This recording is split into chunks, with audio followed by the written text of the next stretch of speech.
Olá, queridos, que a graça e a paz do nosso Senhor e Salvador Jesus Cristo esteja com cada um de vocês aí onde vocês estiver, né?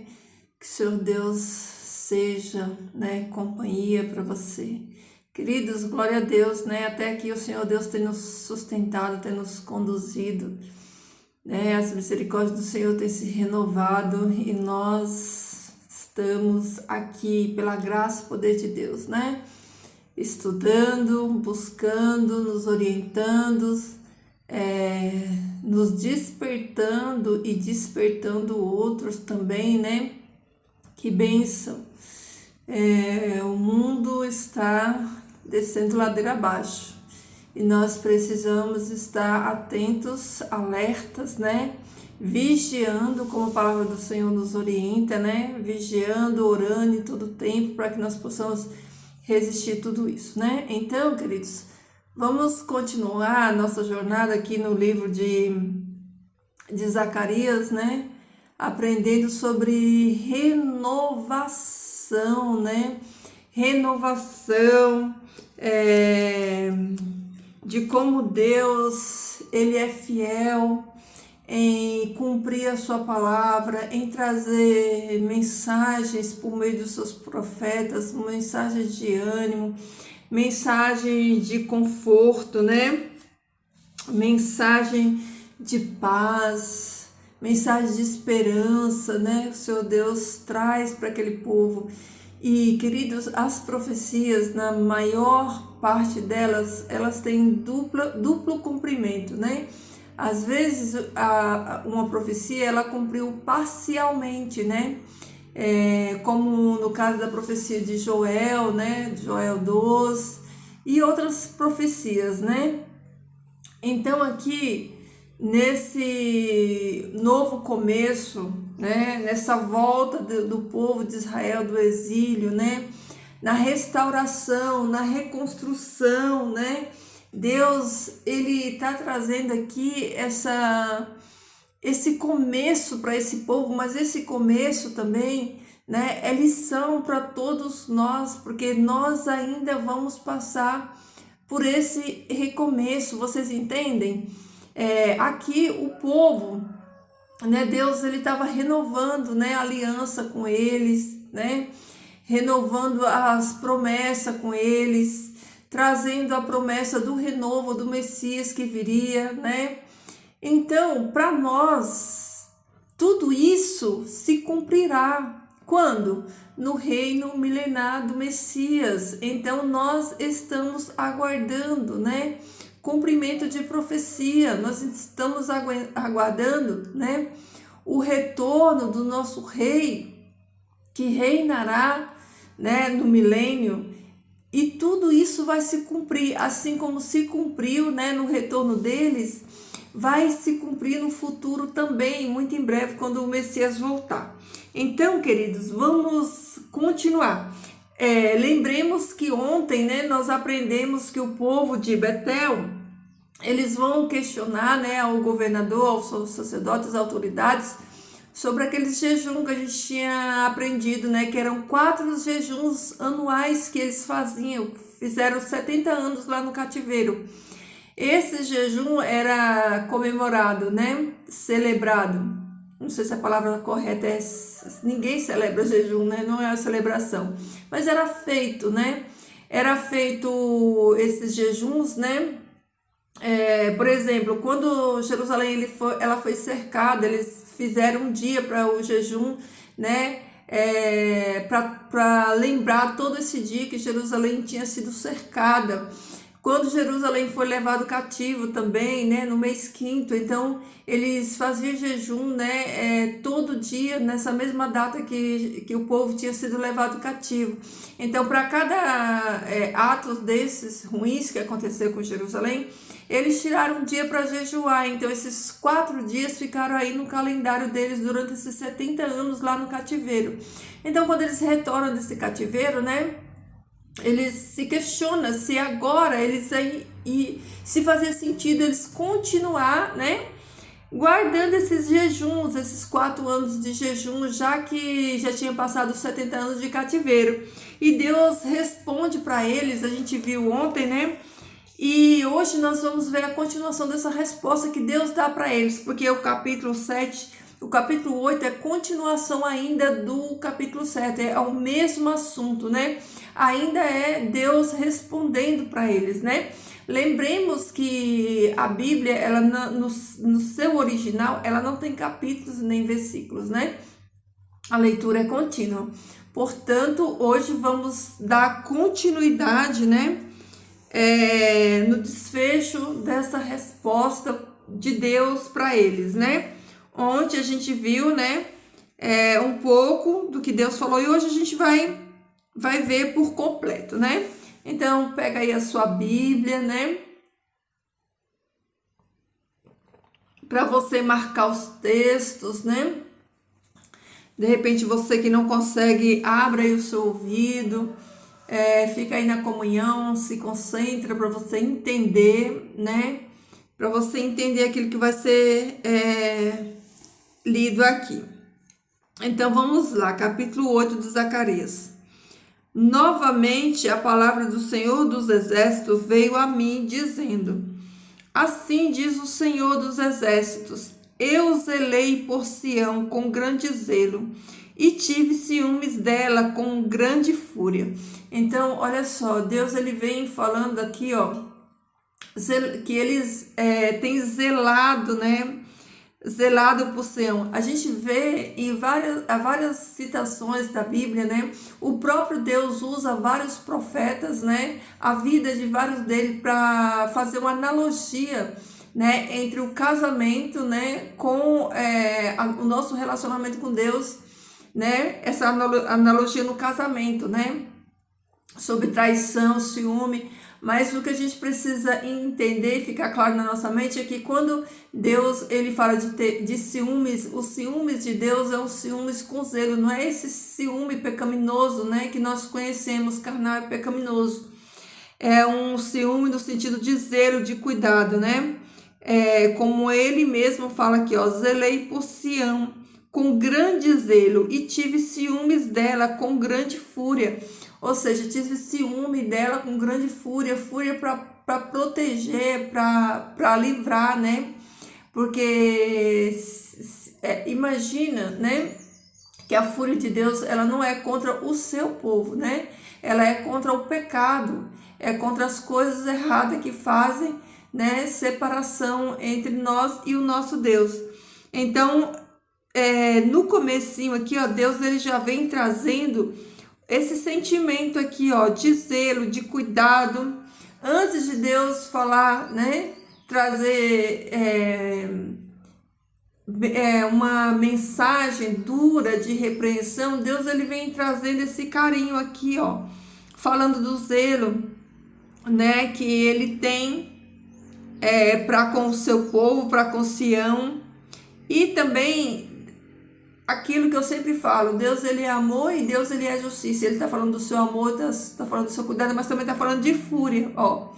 Tá tudo aqui no mesmo versículo. Fúria por quê? Porque o povo, quando ele transgride, eles quebram o pacto, quebram as alianças, Deus ele fica furioso, né, com o povo e ele traz juízo, né? Então, olha como uma coisa tá ligada da outra, né? Não existe amor sem justiça. O amor de Deus ele é justo, né?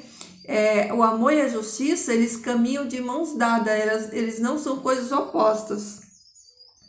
Assim diz o Senhor. Olha, Deus mandando esse recado para o povo de Israel através do profeta, né? Assim diz o Senhor. Olha o que o Senhor está dizendo. Retornarei para Sião e habitarei no meio de Jerusalém. E Jerusalém será chamada a cidade da verdade e o monte do Senhor dos Exércitos, o Monte Santo. Então vamos entender isso aqui, ó. Olha como esse versículo aqui, ó, ele é um versículo escatológico, né? Deus, ele fala do seu amor, né? Fala do seu zelo, fala do seu ciúme e fala da sua fúria. E em seguida, Deus, ele traz uma promessa aqui, ó. Uma promessa de algo que se cumpriu parcial, porque a literalidade desse versículo aqui, ó, se cumprirá no governo do Messias. Olha só. Retornarei para Sião. O próprio Deus está falando que ele vai retornar e vai habitar em Jerusalém. Então nós não podemos entender que Deus, né, ele se fazia presente ali, né, com o povo. Por quê? Olha só. Nessa época aqui, olha a importância de nós entendermos a história. Nessa época aqui, nesse templo, no templo de Zorobabel, a arca já não estava mais com eles, não tinha arca. A arca era o símbolo da presença de Deus no meio do seu povo, né? Então, quando os cativos foram levados para a Babilônia, quando os utensílios do templo foram levados para a Babilônia, a arca já não se encontrava no meio desses objetos, desses itens. Então há um mistério no sumiço da arca, né? Ninguém sabe dizer quando que a arca desapareceu. O fato é que quando os utensílios do templo foram levados para a Babilônia, a arca já não se encontrava lá. É possível que algum profeta ou alguém, né, por direção divina, tenha escondido essa arca em algum local e não foi achado. Tanto que quando o rei Dario, ele manda que fizesse um censo de tudo aquilo que foi trazido para a Babilônia para que fosse devolvido, né? Eles fazem ali, ó, a listinha de tudo que Jerusalém, que tinha ido para lá, né? Os utensílios, e eles devolvem. E nessa lista dos itens que é devolvido para Jerusalém não está a arca. Então isso quer dizer que a arca não foi levada para lá. Então a presença do Senhor já não estava fisicamente, né, ali com eles, né? De certo que a presença do Senhor, ela está em todos os lugares. Por quê? Porque a onipresença de Deus, né? Deus é onipresente, então ele está em todos os lugares o tempo todo. Mas a presença dele por meio da arca já não estava mais, né, ali no templo.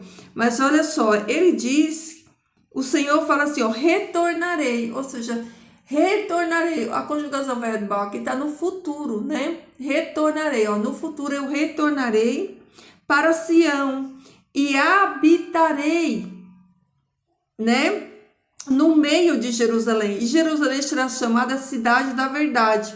Então vamos entender como que essa profecia, ou melhor, é uma profecia mesmo. Como que essa profecia, ela se cumpriu, ó, parcialmente, e ela vai se cumprir integralmente. Parcialmente, quando Jesus esteve em Jerusalém. Jesus, ele esteve no meio de Jerusalém, né? O Deus vivo esteve ali no meio do povo. Então, parcialmente, essa profecia se cumpre em Jesus, porque Jesus, né, ele habitou em Jerusalém, no meio de Jerusalém, né? E Jerusalém será, olha a conjugação verbal, será chamada cidade da verdade. E o monte do Senhor dos Exércitos, o Monte Santo. Aqui, ó, já nos coloca no futuro, lá na frente, nos coloca lá no milênio, no reinado do Messias, onde o seu Monte Santo vai ser instalado, né, em Jerusalém, a capital do seu governo, né, que vai governar todas as nações no milênio, está aqui, ó, em Jerusalém. É o Monte Santo de Deus, né, o Monte Santo, o Arraial dos Santos, né, como está lá no Apocalipse. Então, Deus, ele fala do seu amor, ele fala do seu zelo, e ele traz aqui, ó, essa promessa, né, de reinado definitivo, cumprido parcialmente em Jesus e futuramente, né, no milênio, no reinado do Messias, né? E seguindo no versículo 4, diz assim, ó, assim diz o Senhor dos Exércitos, velhos e velhas ainda habitarão nas ruas de Jerusalém, ó. E cada homem com seu cajado na sua mão, por causa da sua muita idade. Então, olha aqui, ó, Deus trazendo para eles ânimo, mensagens de ânimo. Deus tá falando para eles, ó, os velhos, né, aqueles, eu imagino que esses velhos aqui é bem idosos, né, porque ele fala que são velhos que habitarão nas ruas de Jerusalém, cada um com seu cajado, né? O cajado, ele é uma referência ao pastor de ovelhas, mas também aos idosos. As pessoas, quando elas ficavam muito idosas, elas perdiam o equilíbrio do corpo, então elas usavam cajados, né, para se sustentar. Então, isso quer dizer que vários idosos voltaram do cativeiro nessa condição, né? Muitos que foram de repente novos para o cativeiro, envelheceram lá no cativeiro e agora voltam velhinhos nessa condição, né, de estar usando cajado. Olha só, homem com o seu cajado na sua mão, por causa da sua muita idade, tá vendo? Muita idade. E as ruas da cidade estarão cheias de meninos e meninas que brincarão nas suas ruas.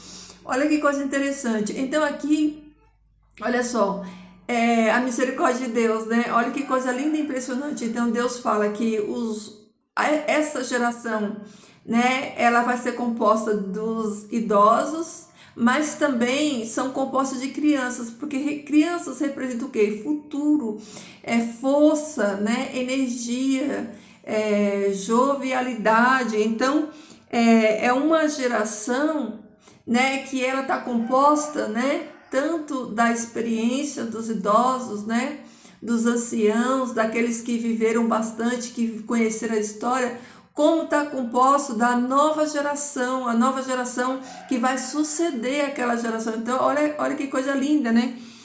A promessa de Deus para eles, ó.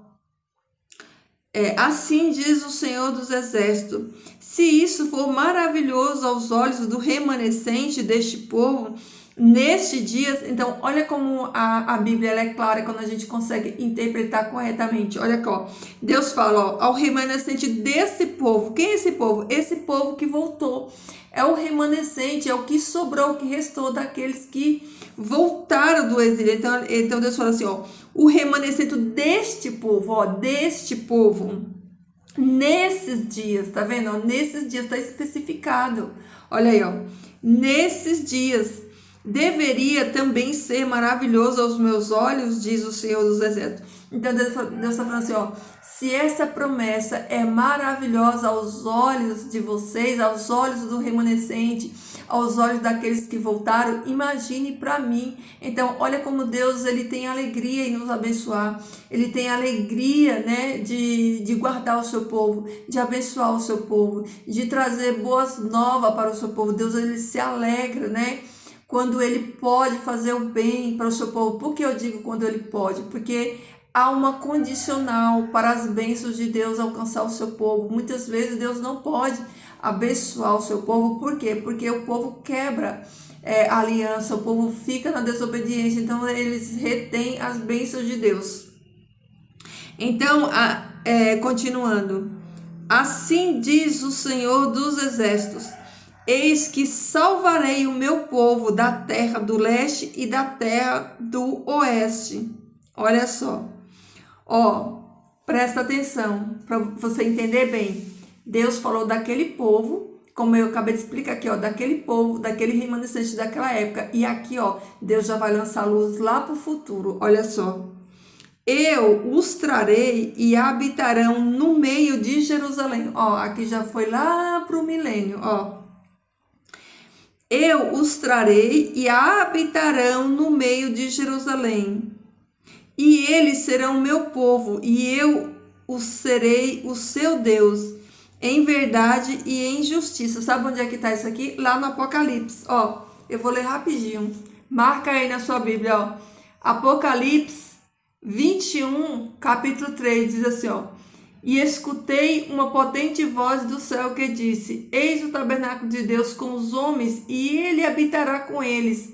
Eles serão o seu povo, e Deus mesmo com eles será o seu Deus. É isso que ele está falando aqui, ó. Ele está dando uma bênção para aquele remanescente, está lançando luz no remanescente que vai vir lá no reino vindouro do Messias. Então ele fala assim, ó. eu os trarei. Ou seja, lembra quando os anjos vier na glória, quando Jesus vier, os anjos eles vão, né, resgatar dos quatro cantos da terra os salvos, né? Os salvos em Cristo Jesus. Então, olha o que o versículo diz. Olha aí, ó. Eu os trarei, ou seja, Deus vai recolher dos quatro cantos da terra e vai trazer para Jerusalém, vai trazer para morar em Jerusalém, ó. Eu os trarei e habitarão no meio de Jerusalém. E eles serão o meu povo, e eu serei o seu Deus, em verdade e em justiça. É o que está confirmado aqui no capítulo 21, versículo 3 de Apocalipse. Assim, diz o Senhor dos Exércitos: fortalecei as vossas mãos, vós que ouvistes neste dia estas palavras da boca dos profetas, que estivestes no dia em que o fundamento da casa do Senhor dos Exércitos foi estabelecido, para que o templo fosse edificado. Então Deus, ele fala essas palavras e ele anima o povo a se animar, a se alegrar, a se fortalecer, ó, fortalecer as vossas mãos, fortalecer as vossas mãos, se anime, vamos, né? Deus fala, vamos, eu tô com vocês, fortaleça as mãos de vocês. Então Deus, ele traz uma palavra aqui de encorajamento para o povo encorajar e prosseguir.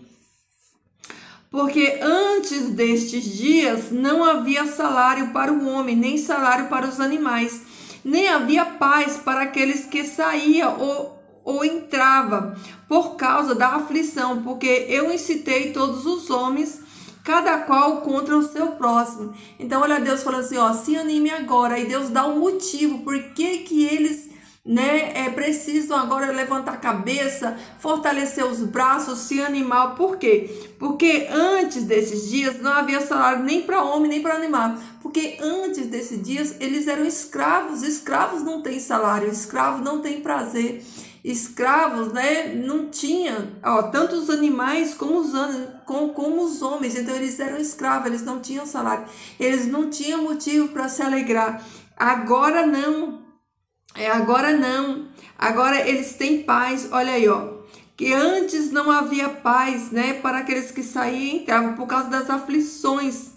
Porque Deus afligiu eles, enviando eles para os inimigos por causa do pecado deles. Então Deus fala assim, ó, vocês não tinham paz, vocês estavam aflitos, viviam em aflições, viviam escravos, vocês não tinham prazer, vocês não tinham paz, vocês não tinham salário. Mas agora vocês são livres para recomeçar, então se animem, se alegrem com isso, né? Mas agora não serei para com o resíduo ou restante deste povo, como nos primeiros dias, diz o Senhor dos Exércitos. Olha só, né? Mas agora não serei para com o resíduo deste povo, com o restante desse povo, ou o remanescente desse povo, como nos primeiros dias, diz o Senhor dos Exércitos. Pois a semente será próspera, a videira dará o seu fruto, e o solo dará o seu acréscimo, e os céus darão o seu orvalho, e farei o remanescente deste povo possuir todas essas coisas. Então, olha que coisa linda, né? Deus está trazendo aqui promessa de bênção, né? Da chuva, do orvalho, da videira, né? Da prosperidade, né? Deus está trazendo tudo isso, todas essas bênçãos para eles, né? Para que eles se animassem, se alegrassem, né?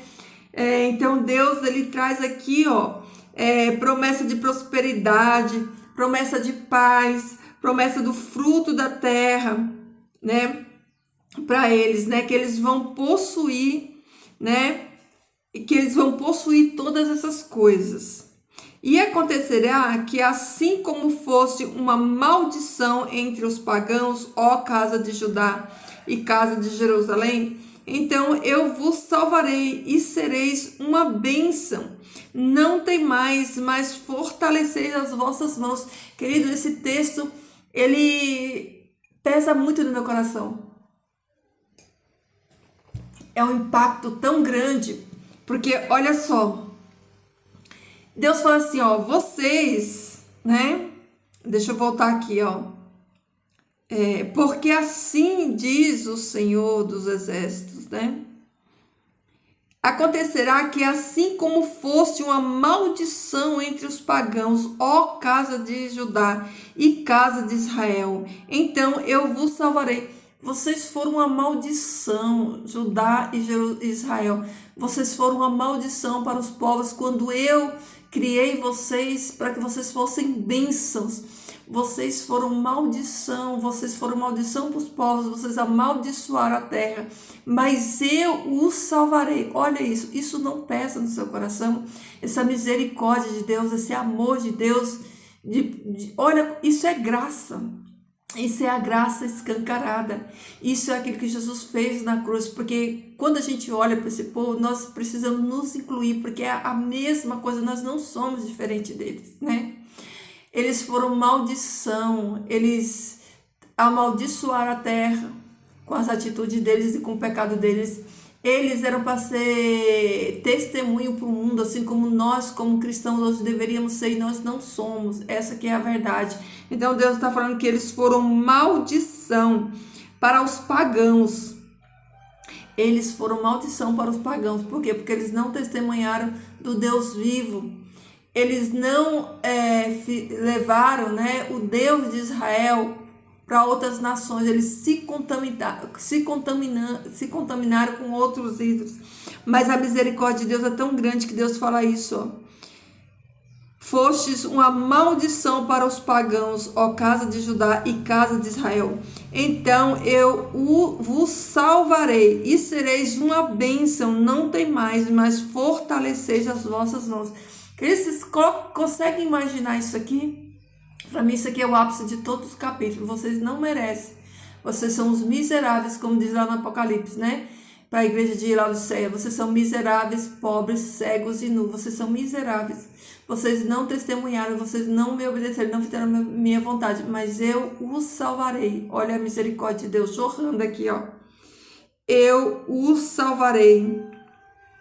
Não temais, não tenha medo. Fortalecei as vossas mãos, tenham ânimo. Vocês fizeram besteira, mas eu vou perdoar o pecado de vocês. Levantem a cabeça, prossigam. Olha esse Deus, olha a misericórdia desse Deus. Porque assim diz o Senhor dos Exércitos: como pensei em castigar vocês, quando vossos pais me provocaram a ira, diz o Senhor dos Exércitos, e não me arrependi. Então voltei a pensar nestes dias em fazer o bem a Jerusalém e a casa de Judá. Não tem mais. Olha que coisa linda. Deus está falando assim, ó. Eu ia castigar vocês pelos pecados dos pais de vocês, da geração de vocês, mas esses dias eu pensei em fazer um bem para vocês. Olha que coisa linda, né? Eu pensei, né, em fazer o bem a Jerusalém e a casa de Judá. Não tenham medo, não temam. Estas são as coisas que deveis fazer. Olha só, olha quanto amor Deus está demonstrando desde o começo, né? Do capítulo 8. Olha o amor de Deus, o cuidado de Deus, as promessas de Deus. Olha só. Estas são as coisas que deveis fazer. Deus fala do seu cuidado, do seu amor, das promessas, das bênçãos. Agora vem aquilo que Ele requer deles, de mim e de você. Olha aí, ó. Abre bem o seu ouvido para você entender isso aqui, ó. Essas são as coisas que deveis fazer. Falai a verdade, cada um com seu próximo. Executai juízos de verdade e de paz nas vossas portas. Deus está repetindo aquilo que Ele disse anteriormente no capítulo 7. Quando Ele condena, né, a falta de cumprimento de justiça do povo, quando o povo jejua, mas eles não cumprem aquilo que é mais importante, quando Jesus diz lá em Mateus, né? Jejuais, dizimais de todas essas coisas, mas não cumpris os preceitos mais importantes da lei, que é a justiça e a misericórdia. Então, a mesma coisa, olha só. Sempre, vejam, queridos, o homem está sempre fazendo aquilo que Deus não pediu. É o egoísmo do homem, né? Quer fazer do seu jeito, mas não quer fazer aquilo que Deus pediu, que é exercer misericórdia, né, e justiça. Então Deus fala assim, ó: falai a verdade cada um com o seu próximo, executai juízo de verdade e de paz nas vossas portas.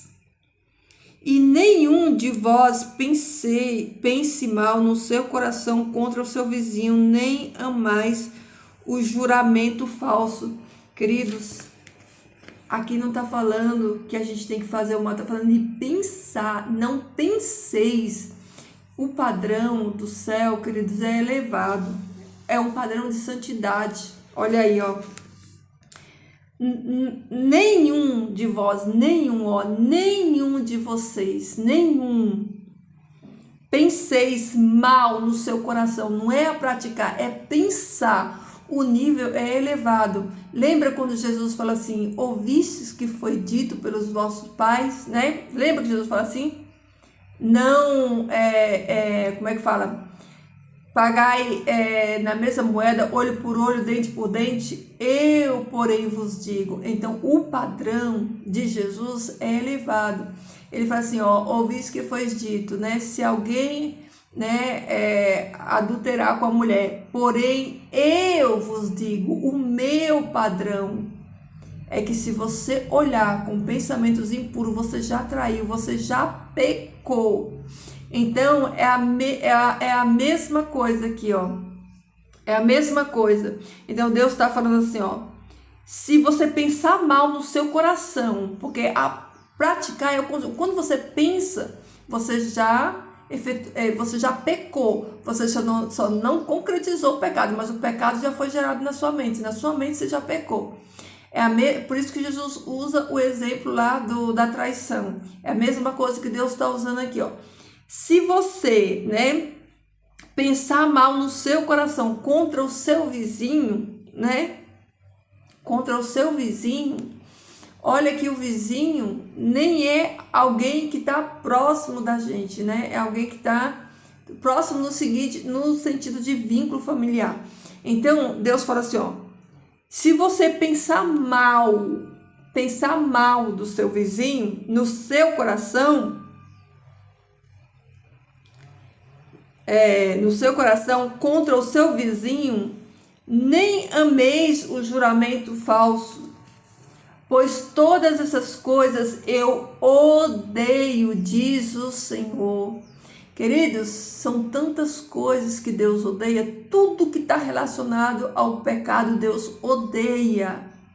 Às vezes as pessoas, né, nós todos de uma maneira geral, né, a gente tem a mania de colocar, né, algumas coisas como pecados mais graves, né? Mas para Deus, pecado é pecado. Olha aqui, ó. Se você deixar de fazer, também é pecado. Deixar de fazer o bem, quando você pode fazer o bem, é pecado também. Então, Deus, ele odeia todas essas coisas. Por isso que eu digo que o céu não é para qualquer um. O céu é só para quem tem a coragem de renunciar e de entender que o padrão do céu, ele é alto, ele é elevado, ele exige santidade e que sem santidade ninguém verá Deus. E quando eu falo em santidade, eu não estou falando de religiosidade. A gente precisa deixar essas duas coisas bem definidas, né? Santidade é uma coisa, né? Religiosidade é outra coisa totalmente diferente. A palavra do Senhor dos Exércitos veio a mim dizendo, vocês já ouviram quantas vezes é dita essa frase? Senhor dos Exércitos. Eu desafio você a pegar e ler o capítulo todinho e marcar quantas vezes só nesse capítulo é dito o Senhor dos Exércitos, né? Assim diz o Senhor dos Exércitos. Agora Deus vai responder do jejum, da pergunta de ontem, ó. O jejum do 4º mês, e o jejum do 5º mês, e o jejum do 7º mês, e o jejum do 10º mês, serão para a casa de Judá regozijo, alegria e festividade. Alegres, Amai, portanto, a verdade e a paz. Então, queridos, olha aqui, ó. Deus, ele traz algo que era... Ele transforma algo que trazia dor, que trazia alegria, que trazia dor, que trazia sofrimento em algo agora que traga alegria, que traga prazer para eles. Então, antes o jejum era o símbolo da dor, do sofrimento, do cativeiro, de quando eles foram levados, né? De quando o templo foi destruído, de quando Jerusalém foi sitiada. Então, o jejum marcava momentos de dor, de sofrimento. E na visão deles, né, eles foram questionar se eles continuariam ou não. Então, olha aqui, Deus não diz que eles não precisariam continuar o jejum. Deus, ele muda agora, né, ao invés de praticar aquele jejum com tristeza no coração, por todas aquelas desgraças que aconteceram, agora Deus, ele faz uma inversão desse jejum. Agora Deus, ele fala assim, ó, façam o jejum, mas façam com paz, com alegria. Olha só, ó, Deus fala, o jejum, né, desse dia todo que está citando aqui, serão para a casa de Judá regozijo, alegria e festividade. Olha aí, ó. Alegria, festividades alegres. Então Deus transforma o choro em alegria. Deus transforma o pranto, né, em festividade. Agora não era para eles chorarem, agora não era para eles se lamentarem, agora era para eles se alegrarem, né? Então Deus fala assim, ó, façam filhos, façam o jejum, continue fazendo o jejum, mas façam o jejum com alegria, né? Se alegrem. E no final ele fala assim, ó, façam com alegria, se alegre, amai, portanto, a verdade e a paz. Olha aí, ó, né? Assim diz o Senhor dos Exércitos: ainda sucederá que virão povos e os habitantes de muita cidade. Olha aqui, ó, olha, né? Deus lançando luz para o futuro novamente. Olha só, ó, ainda sucederá, ó, a conjugação verbal. Ainda sucederá que virão no futuro, ó, virão povos, ó, no plural, ó, virão no futuro povos e os habitantes de muitas cidades. E os habitantes de uma cidade irão a outra dizendo: vamos depressa orar diante do Senhor e buscar o Senhor dos Exércitos. Eu também irei. Por um acaso, você já ouviu falar que isso aqui tenha se concretizado em Israel? Ou nesses dias aqui? Queridos, Jerusalém, hoje em dia é a cidade, é o país mais odiado do mundo, Israel, né? Israel é o país mais odiado do mundo. As nações odeiam Israel. Israel foi o país mais invadido do mundo, né? É o povo mais odiado do mundo, né? Por que que o mundo odeia Israel? Porque Israel tem algo especial.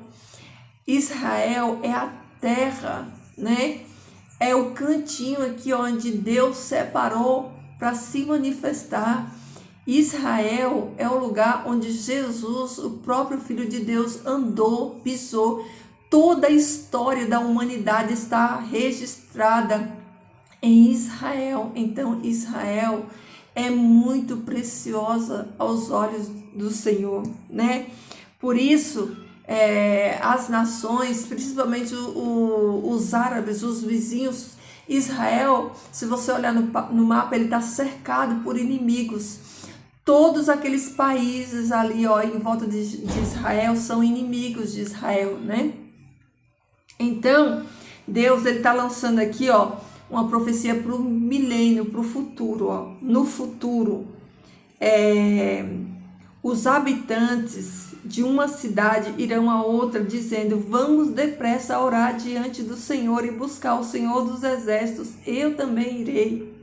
Sim, muitos povos e nações poderosas virão para buscar o Senhor dos exércitos em Jerusalém e para orar diante do Senhor. Isso aqui é no milênio.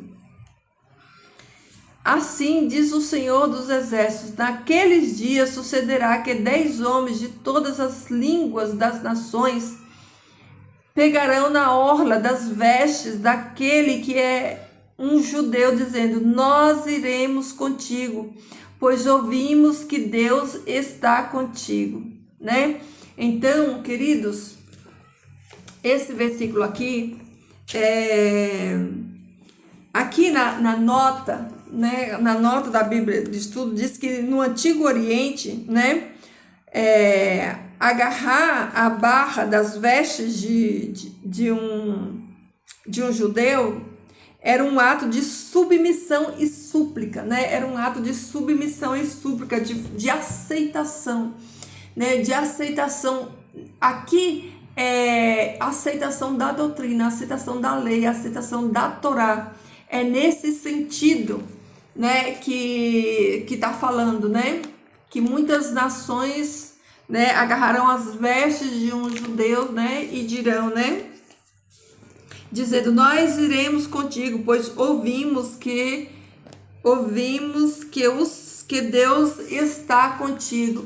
E olha, queridos, deixa eu só deixar aqui um versículo em Gênesis para você ver como isso é profético, né? Como é profético essa fala aqui, ó.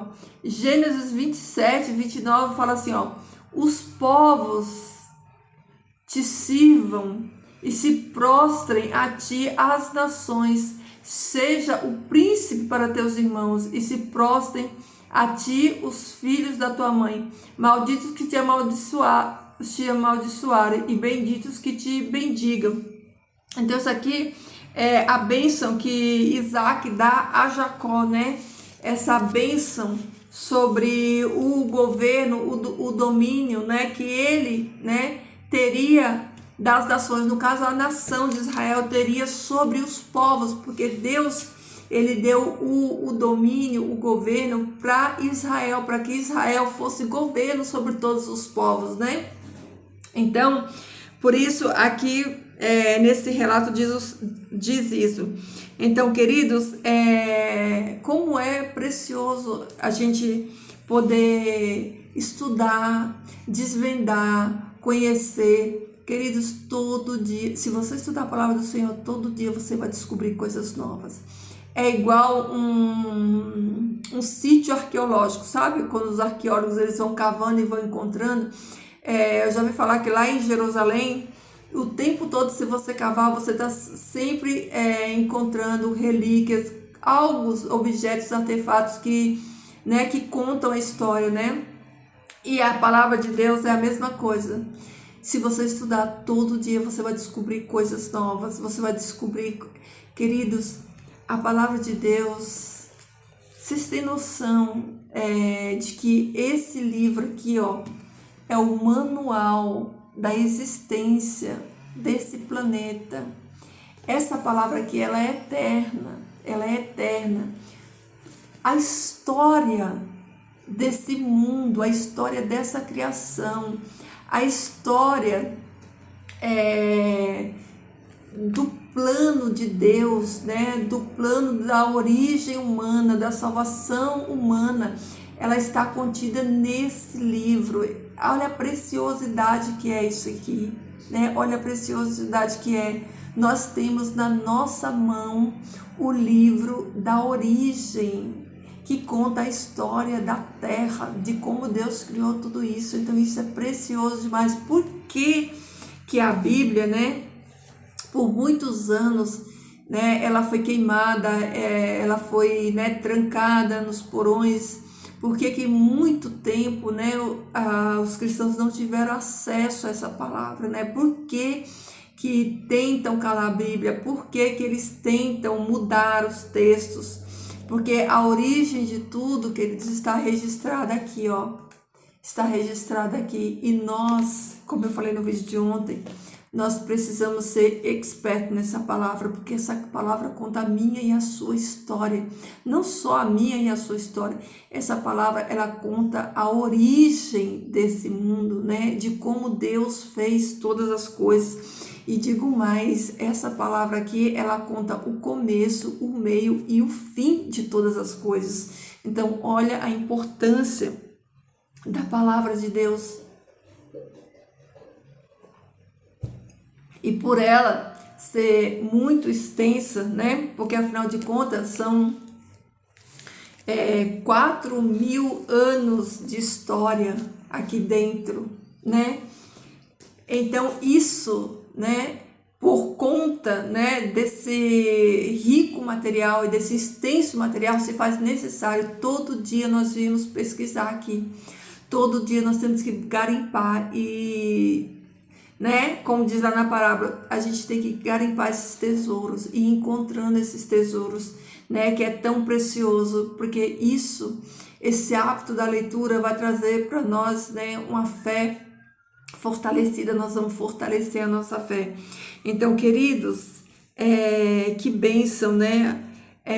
Fica para nós a lição do capítulo de hoje, de um Deus que está querendo restaurar o tempo todo, né?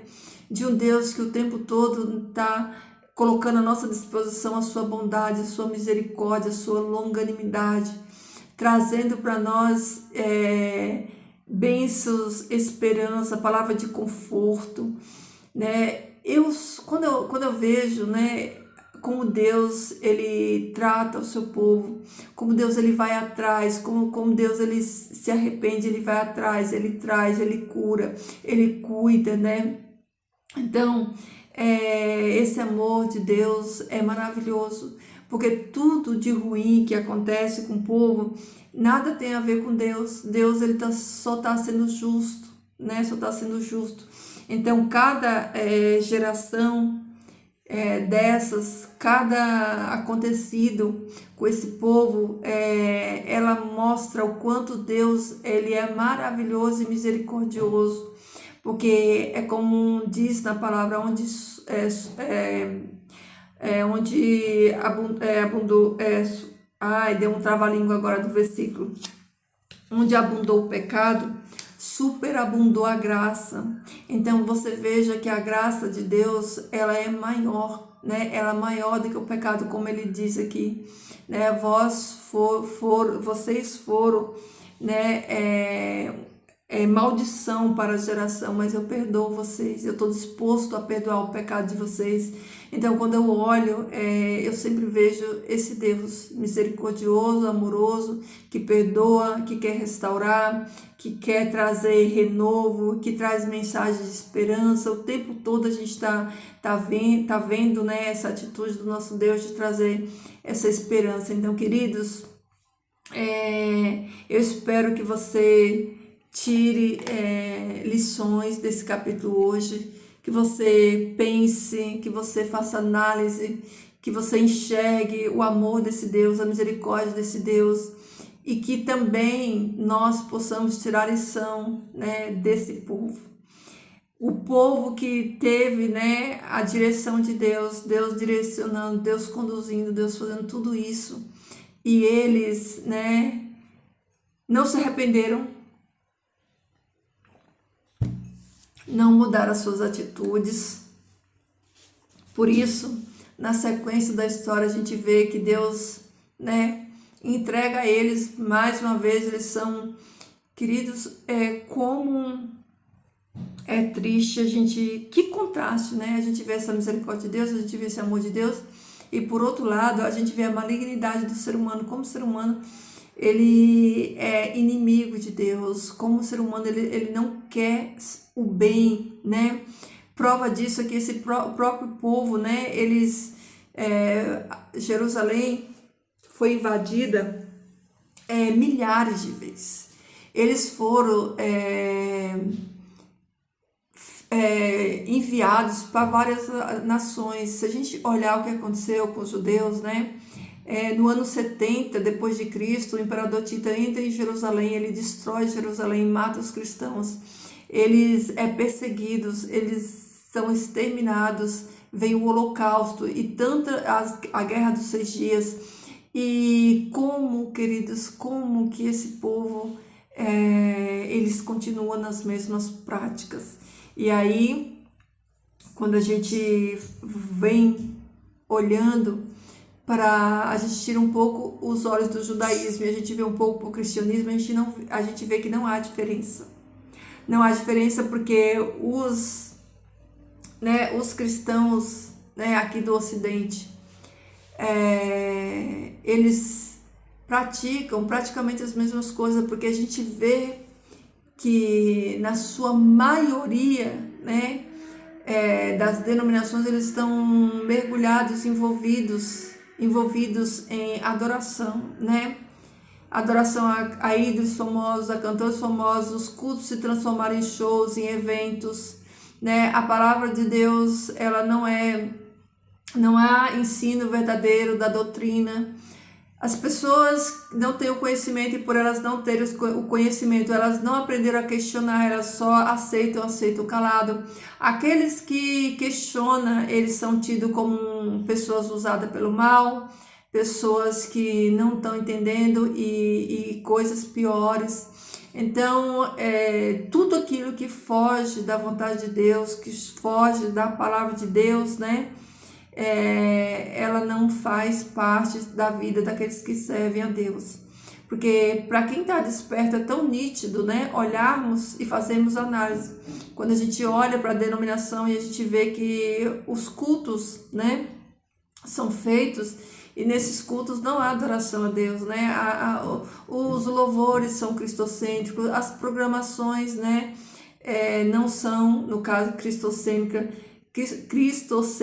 A gente vê todo o paganismo do mundo dentro das denominações. A gente sabe que Natal é paganismo, a Bíblia não fala de Natal, mas está lá dentro.